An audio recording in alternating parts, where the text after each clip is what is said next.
ነብዩ ጩፋንና ጆይ ጭሮን በተመለከተ ካውንስሉ አስቸኳይ የሆነ ትዕዛዝ እንዲፈጸም አዟል። ምንድነው ትዕዛዙ የሚለውን በዝርዝር እንነግራችኋለን። ከሰሞኑ እጅግ አሳዛኝ በሆነውና የበርካቶችን ሕይወት በቀጠፈው የጋሞ ዞን የመሬት መንሸራተት ጋር በተያያዘ አንድ የተሰማ አስደናቂ ተአምር ተገኝቷል። ከሞት ግምጃ ቤት የተመለሰች ነፍስ የጋሞን ተአምርም ወደ እናንተ እናደርሳለን። እንዲሁም ደግሞ አገልጋይ ዳዊት ፋሲል ይህ የሰፈር እባብ ሳር ለሳር የሚሄድን ለራሱ እያደነ ከኛ ምንም እርዱኝ አግዙኝ ያላለ ጫካ ለጫካ እያደነ የሚኖር ምስኪን ነው፣ እሱን ነው በለው ማለት ልክ አይደለም በማለት ሰሞኑን በአርባ ምንጭ ከተገደለው ግዙፍ ዘንዶ ጋር በተገናኘ ያስተላለፈውን ወቅታዊ መልእክትም የምንነግራችሁ ይሆናል። ጸጋና ሰላም በያላችሁበት ለእናንተ ይሁን። ክቡራን አድማጭ ተመልካቾች እንደምን አላችሁ? በሀገር ውስጥና በዓለም አቀፍ ደረጃ የተሰሙ ትኩስና ወቅታዊ ክርስቲያናዊ መረጃዎቻችንን የምናቀርብበት ፕሮግራም እነሆ ተጀምሯል።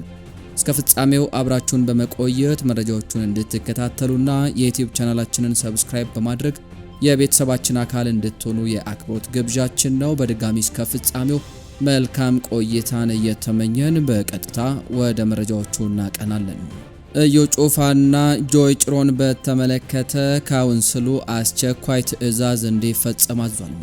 በኢትዮጵያ የወንጌል አማኞች አብያተ ክርስቲያናት ካውንስል የደቡብ ኢትዮጵያ ክልል አማኞች ካውንስል ለክልሉ ሰላምና ጸጥታ ቢሮ በጻፈው ደብዳቤ በዚህ በመጋቢት ወር ጆይ ጭሮ የተባለው ፓስተር በጂንካ ያዘጋጀው እንዲሁም ደግሞ እዩ ጩፋ በዲላ ከተማ ያዘጋጁት ኮንፈረንስ ከካውንስሉ ፍቃድ ያልተሰጠው ህገወጥ ኮንፈረንስ በመሆኑ ጆይ ጭሮ በጂንካና እዩ ጩፋ ደግሞ በዲላ ከተማ ያዘጋጁት ያልተፈቀደ ኮንፈረንስ ነው ሲሉ ክልከላ እንዲደረግና እንዲታገድ መመሪያ በመስጠት ከህዝብ ተወካዮች ምክር ቤት ለካውንስሉ የተሰጣቸው መብት መሆኑን በመግለጽ እንዲያስፈጽሙም አስቸኳይ ነው በማለት ከወዲሁ ትዕዛዝ ተሰጥቷል።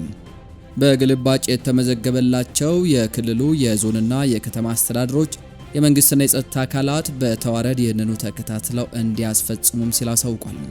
ከዚህም ጋር በተያያዘ እነሱንና ሌሎችን በተመለከተም ዘማሪ ዳግማዊ ጥላሁን፣ ዘማሪ ትዝታው ሳሙኤልና ሌሎችም ከዘይትና ንግድ ተዛማጅ ጉዳዮችን በማንሳት ከሰሞኑ በተደጋጋሚ ሲያወግዙና ሲቃወሙ እንደነበር ይታወሳል። እዩ ጩፋና ጆይ ጭሮ ለተነሳባቸው ውግዘት በግልም ሆነ በጋራ የሚሰጡት ምላሽም ቢኖር ከሆነ ተመልሰን ወደ እናንተ ወደ አድማጮቻችን የምናመጣ ይሆናል። በሌላም መረጃም አገልጋይ ዳዊት ፋሲል ይህ የሰፈር እባብ ሳር ለሳር የሚሄድን ለራሱ እያደነ ከኛ ምንም እርዱኝ አግዙኝ ያላለ ጫካ ለጫካ እያደነ የሚኖር ምስኪን ነው፣ እሱ ነው በለው ማለት ልክ አይደለም ሲል ከሰሞኑ በአርባ ምንጭ ከተማ ተገድሏል ከተባለው ከግዙፉ ዘንዶ ጋር በተገናኘ ያለውን አስተያየት ሰጥቷል። እግዚአብሔር ሰይጣንን ሰይጣን አድርጎ አልፈጠረውም። መጽሐፍም እግዚአብሔር ፈጥሮ ሲጨርስ ያደረገውን ሁሉ አየ፣ እነሆም መልካም ነበረ። ይሄም መልአክ እንዲሁ ነበረ፣ መልካም ነበረ። ስለዚህ እግዚአብሔር ሰይጣንን ሰይጣን አድርጎ አልፈጠረውም፣ በእጁ ስራ ላይ እንከን የለም። ግን መጽሐፉም ጥበብህን አረከስካት ልብህም ኮርቷል ሲል በሕዝቅኤል ምዕራፍ 28 እንዲሁም ደግሞ ከደመናዎች በላይ ከፍ ከፍ አድርግሃለሁ በልዑልም እመሰላለሁ አልክ። የአሁኑን ኢየሱስን ቦታ እሱ ፈለገው፣ ከዚያም ትጣላለ፣ ወደ ጥልቁም ገና ትወድቃለህ ሲል በኢሳይያስ ምዕራፍ 14 ላይ አውርቷል። እናም ይሄ የሰፈር እባብ ሳር ለሳር መሄድ ለራሱ እያደነ ከኛ ምንም እርዱኝ አግዙኝ ያላለም ጫካ ለጫካ እያደነ መሄድ ምስኪን አውሬ ያለም እሱ ነው በለው። አናቱን ቀጥቅጠው ምናምን ይባላል በዘፍጥረት ላይ አናቱን ይቀጠቀጣል የሷ ዘር ይላል በሚል ነገር ግን እንደሱ አይደለም። ይህ እባብ የምድር አውሬ ነው፣ እንደ አንዱ ፍጡር ነው። ሌላው ደግሞ ዘሮቹ አይልም ዘሮቿም አይልም፣ በእርሷ በዘሯና በዘር መካከል ነው የሚለው።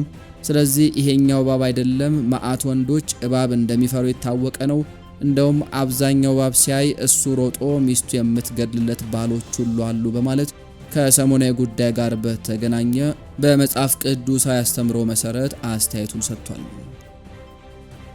በሌላም መረጃም ደግሞ ዶክተር ማሙሽ ፈንታ ሐሰተኞቹን ማንነታቸውን አልነግራችሁም ለተንኮላቸው እንዲሆን የመጽሐፍ ቅዱስ ጥቅስን ታጥቋል።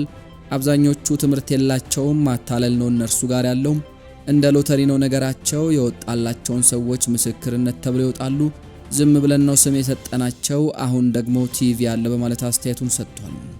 የመጣ ትምህርት ሁሉ የሚወስዳቸው አማኞች እንዳሉ ታውቃላችሁ። አሁን ደግሞ ቴሌቪዥን አለ፣ ቲቪው የሚያሳየናል። እንትናም እዚያ ይሄዳል ይባልና እዚያ አይተው እዛ ሌላ ተቃራኒው ጋር ደግሞ የሚሄዱ ያልተተከሉ ንፋስ ወዲያ ወዲህ የሚያደርጋቸዋሉ።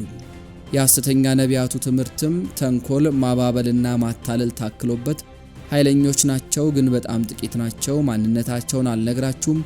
ቃሉን አስጠግተው ገጣጥመው ጥቅሱን ጠቅሰው አነጋገራቸው የተሞላ ነው። አራዳ ናቸው። ለተንኮላቸው እንዲሆናቸው የመጽሐፍ ቅዱስን ጥቅስ ታጥቀዋል ብሏል። አብዛኞቹን የስህተት አስተማሪ እንላቸዋለን እንጂ ትምህርት እኮ የላቸውም። ራሳቸውም ሲናገሩ እኔ መጽሐፍ ቅዱስ አላቅም ይላሉ። አላውቅም ብሎ ሰው ከጀመረ ምን ትምህርት አለ? ዝም ብለን እኮ ነው ስም የሰጠናቸው። አብዛኞቹ ትምህርት የላቸውም። ምክንያቱም ደግሞ እኛ እንደ ህብረተሰብ ዶክትሪን ላይ ስላልተመሰረትን በብዙ የሚያታልለን ነገር የተጨበጠ ትምህርት የለም። የድነከሌ ማለትም አገልጋይ የተባሉት የተጨበጠ ትምህርት ምንድነው ሲባል ያንን ለማውጣት መከራ ነው። ትምህርት የላቸውም። አብዛኛው ማታለል ያላቸው ፕሮሚስ አለ። አብዛኛው ሰው አዳራሾችን የሚያጣብበው በተስፋ ነው። እንደ ሎተሪ ነው። የወጣላቸው ሰዎች ደግሞ ምስክርነት ተብሎ ለምስክርነት ይመጣሉ። ሰው ሎተሪ እንደገዛ የሚኖረው ለምንድነው? ሁልጊዜም በተስፋ አንድ ቀን ለኔ ወጣ ይችላል እያለ ሰው እንዴት ይኖራል? በአሜሪካ ላስ ቬጋስ የሚባል መቆመሪያ ሀገር አለ። ሰው ይሞክራል፣ ቁማሩም ሚሊዮን ጊዜ ይሞክራል። ነገር ግን ሽርፍራፊ ነገር ነው የሚደርሰው። እንዲሁም ድንገት የሚወጡ ምስክርነቶች አሉ። የሚሆነውም የሚታየውም ይህ ነው በማለት ሀሳቡን ጠቅሷል። በሌላም መረጃም ደግሞ ከሰሞኑ እጅግ አሳዛኝ በሆነውና የበርካቶችንም ሕይወት በቀጠፈው ከጋሞ ዞን የመሬት መንሸራተት ጋር በተያያዘ አንድ አስደናቂ ተአምር ተሰምቷል። በጋሞ ተራራማ ምድሮች ላይ ሰማዩ የሐዘን ካባን ለብሶ ምድሪቱ በለቅሶ በረሰረሰችበት በዚያ አስከፊ ዕለት ተራራው ተንዶ የሰው ልጆችን ሕይወት ከአፈር ክምር ስር ቀብሯል። በዚያ ቅጽበት ተስፋ አብሮ የተቀበረ ሕይወትም ያከተመላት መስሏል። ነገር ግን በሞት ጥላ መካከል በዝምታና በጨለማ ውስጥ ፈጣሪ ገና ያልጨረሰው አንድ ታላቅ ተአምር ነበር። ለሶስት ረጅም ቀናትና ሌሊቶች ማለትም ለ72 ሰዓታት ያንንም ያክል የአፈር ክምር ተጭኖት የሞት ድምጽ እየተሰማው በጽኑ ጨለማ ውስጥ የታሰረ አንድ ሰው ነበር። አፈሩ ቢከብደውም ትንፋሹ ግን አልተቆረጠችም። ሞት በመቃብር ድንጋይ ፈንታ የጭቃ ናዳ ቢጭንበትም የህይወት ባለቤት ግን በአንዲት ጠባብ ቀዳዳ በኩል የትንፋሽን መንገድ አበጅቶለታል። ያቺ ጠባብ ቀዳዳ በሞትና በህይወት መካከል ያለች የፈጣሪ የቸርነት መስመር ነበረች። ዓለም ሁሉ ተስፋ ተቆርጧል ባለበት ያ ሰው ከጥልቁ የአፈር መቃብር ውስጥ ድል አድራጊ ሆኖ ብቅ ብሏል። ሲወጣም እንዲህ አለ፣ እግዚአብሔር ካለ ከአፈር ውስጥ ብቻ ሳይሆን ከአሳ ነባሪ ሆድም ህይወት ትወጣለች ብሏል። ይህ ሰው ለጋሞ ህዝብ ተራና ከሞት ተርፎ የወጣ ሰው ብቻ አይደለም። እርሱ በሐዘን ለዛለ፣ በለቅሶ ለደከመና ልቡ ለተሰበረ ማህበረሰብ የተላከ የብርታት ምስክር ነው። እርሱ የዘመናችን ዳግማዊ አልዓዛር ነው። መቃብር ተከፍቶ አፈር ተገፍቶ የወጣው ይህ ነፍስ ተስፋ ለማይቆርጡ ሰዎችም ሕያው ምሳሌ ነው። ዛሬ ጋሞ በሐዘን ውስጥ ብትሆንም በዚህ ተአምር ውስጥ ግን የፈጣሪን እጅ ተመልክታለች። በሞት መካከል ሕይወትን፣ በጨለማ መካከል ብርሃንን፣ በአፈር ክምር መካከል ትንፋሽን የሰጠ አምላክ ስሙ የተመሰገነ ይሁን። እውነትም እግዚአብሔር ኑር ያላት ነፍስ የአፈር ክምር ሊያፍናትና የሞት ናዳም ሊወጣት አይችልም።